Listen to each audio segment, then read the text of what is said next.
नमस्कार विद्यार्थियों। पिछले लेक्चर में हम विद्या और संस्कृति की बात कर रहे थे। आज विद्या और संस्कृति के टॉपिक के अंतर्गत हम आगे बढ़ेंगे। देखिए, 11वीं शताब्दी के प्रारंभ में गजनी जो सल्तनत थी या गजनी जो राज्य था वह फारसी साहित्य का प्रमुख केंद्र बन गया था। अर्थात वहां पर फारसी साहित्य बहुत अधिक लिखा गया। गजनी के अंतर्गत फारसी साहित्य के कवियों और लेखकों, साहित्यकारों को संरक्षण दिया गया। यहाँ के शासकों ने भी अपनी प्रतिष्ठा बढ़ाने के लिए विद्वानों और कलाकारों को संरक्षण दिया। जितने अधिक विद्वान और कलाकार दरबार में निवास करते थे उतनी ही अधिक शासक की प्रतिष्ठा बढ़ती थी। इसलिए गजनी के जो शासक थे उन्होंने भी यहाँ पर विद्वानों को और साहित्यकारों को, कलाकारों को संरक्षण प्रदान किया, अर्थात उन्हें दरबार में स्थान दिया। यहाँ के शासक महमूद गजनवी जो बहुत ही प्रसिद्ध शासक रहा है, जिसने भारत से धन संपदा लूटने के लिए 17 बार भारत पर आक्रमण किए थे, आपने सुना भी होगा।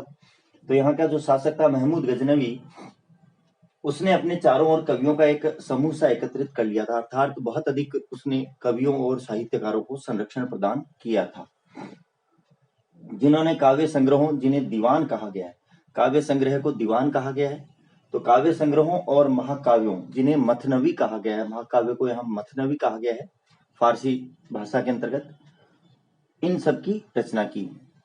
तो दीवानों और मथनवियों की रचना हुई, अर्थात काव्य संग्रहों और महाकाव्यों की रचना हुई इन कवियों और साहित्यकारों के द्वारा, जिनको महमूद गजनवी ने और गजनी के शासकों ने जिनको संरक्षण दिया था। इनमें सबसे प्रसिद्ध जो विद्वान थे, जो साहित्यकार थे, वो फिरदौसी थे। इन्होंने शाहनामा नामक एक प्रसिद्ध ग्रंथ की रचना की थी। एक बहुत ही प्रसिद्ध ग्रंथ है शाहनामा, जिसकी रचना फिरदौसी ने की थी, जो महमूद गजनवी के संरक्षण में थे, उसके दरबार में थे। शाहनामा परंपराओं और आख्यानों का एक संग्रह है। परंपराएं अर्थात जो सांस्कृतिक परंपराएं हैं और साथ साथ आख्यान अर्थात जो कहानियां हैं, उन सब का ये संग्रह है, जिसमें प्रारंभ से लेकर के और अरबों की विजय तक ईरान का चित्रण काव्यात्मक शैली में दिया गया है। ईरान की जो संस्कृति थी, जो परंपराएं थी, उन्हें प्रारंभ से इसमें लिखा गया है, और साथ ही साथ जब अरबों ने ईरान पर विजय प्राप्त कर ली थी, वहां तक का इतिहास कहानियों और आख्यानों के माध्यम से काव्यात्मक शैली में इसमें दिया गया है। अरबी फारसी की एक अन्य प्रसिद्ध पुस्तक कलीला और दिमना है। देखिए, कलीला और दिमना दो गीदड़ों के नाम है। गीदड़ जो जानवरों में होते हैं, तो अरबी और फारसी की अन्य प्रसिद्ध पुस्तक है कलीला व दिमना, जिसमें जानवरों की कहानियों का संग्रह है। जैसे हमारे यहाँ पंचतंत्र है, जो जानवरों की कहानियों का संग्रह है, उसी प्रकार से अरबी फारसी की पुस्तक कलीला और दिमना है, जिसमें जानवरों की कहानियां दी गई है। कलीला और दिमना दो गीदड़ों के नाम यहाँ पर हैं। यह पुस्तक जो है वो पंचतंत्र विष्णु शर्मा द्वारा लिखी गई पुस्तक है, जो एक ऐसी पुस्तक है जिसका अनुवाद विश्व की सर्वाधिक भाषाओं में हुआ है। लगभग 50 भाषाओं में इसका अनुवाद हुआ है। तो इसी पुस्तक का, अर्थात जो विष्णु शर्मा की पंचतंत्र है, जिसमें जानवरों की कहानियां, शिक्षाप्रद कहानियां दी हुई है, इसी का जो 11वीं संस्करण है, 11वीं जो ईरान की प्राचीन भाषा थी, उसका अरबी अनुवाद है यह कलीला और दिमना। सबसे अधिक प्रचलित और स्थायी जो रचनाएं हैं वो वीर साहसियों की कहानियां हैं।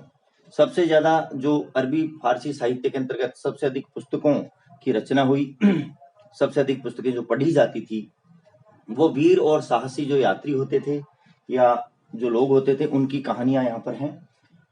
इनमें अल सिकंदर और सिंदबाद की कहानियां प्रमुख हैं। अल सिकंदर और सिंदबाद नामक दो वीर और साहसी युवक थे, जो अपनी यात्राओं के दौरान बहुत सारे वीरतापूर्वक कार्य करते हुए, साहसपूर्ण कार्य करते हुए अपनी यात्राओं को पूरा करते थे। इनकी कहानियां यहाँ पर ज्यादा प्रचलित रही हैं। 1001 रातें, अर्थात ये कहानियों का एक संग्रह है। पुस्तक का नाम है 1001 रातें। इसमें बहुत सारी कहानियां दी हुई है और इसे अलिफ लैला के नाम से भी जाना जाता है। टीवी पर पहले सीरियल भी आता था अलिफ लैला, उसी को 1001 रातें नाम से जाना जाता है।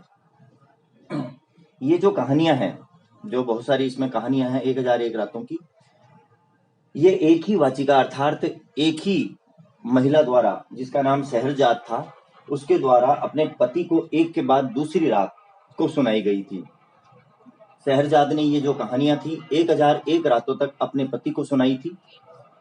ये कहानियां शिक्षा देने और मनोरंजन के लिए सुनाई गई थी। तो यहाँ पर ये जो 1001 रातें हैं, ये टीवी सीरियल भी आता था पहले अलिफ लैला के नाम से। इसमें प्रत्येक रात को एक जैसे नई कहानी वो अपने पति को सुनाती थी शिक्षा और मनोरंजन के लिए। तो इस प्रकार से अरबी फारसी साहित्य के अंतर्गत बहुत सारी कहानी संग्रहों, साहित्यिक रचनाओं की जो है कृतियां जो है लिखी गई थी साहित्यकारों के द्वारा, कवियों, विद्वानों के द्वारा। नेक्स्ट हम विद्या और संस्कृति के अंतर्गत ही आगे बढ़ेंगे। संभवतः 2 दिन के अंतर्गत हमारा ये टॉपिक पूर्ण हो जाएगा और इसके साथ साथ हमारा ये चैप्टर भी पूर्ण होगा। धन्यवाद।